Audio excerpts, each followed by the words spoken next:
L'être humain se croit fort. Il bombe le torse, construit des fusées, soulève des haltères. Mais la nature, elle, se contente de sourire.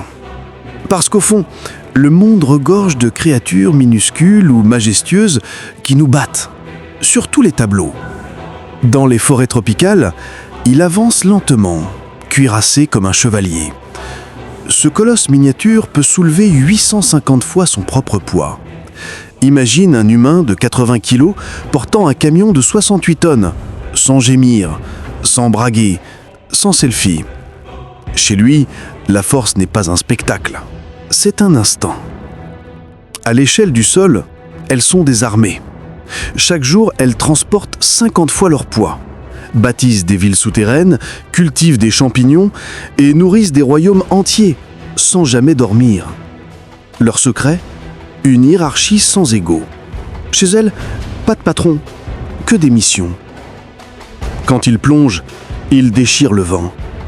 390 km/h en chute libre, plus vite qu'une Formule 1, plus précis qu'un drone, plus élégant qu'un avion de chasse.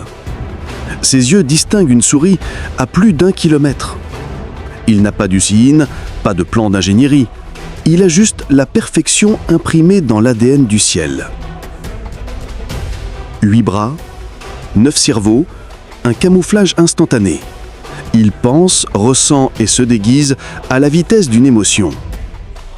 Certains ouvrent des bocaux de l'intérieur, d'autres redécorent leur tanière avec des coquillages symétriques. Le poulpe est un artiste, un ingénieur, un fantôme des mers. Il a la preuve vivante que l'intelligence n'a pas besoin de squelette. Pas d'yeux, pas de bouche, pas de neurones.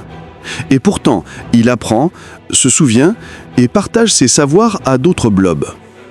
Pendant qu'on programme l'intelligence artificielle, la nature, elle, avait déjà créé l'intelligence naturelle.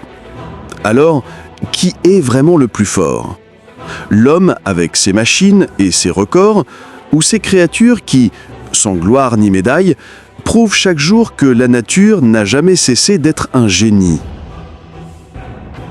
Peut-être que la vraie supériorité, c'est d'exister avec équilibre, puissance et silence. Une créature, un pouvoir, une leçon, une histoire.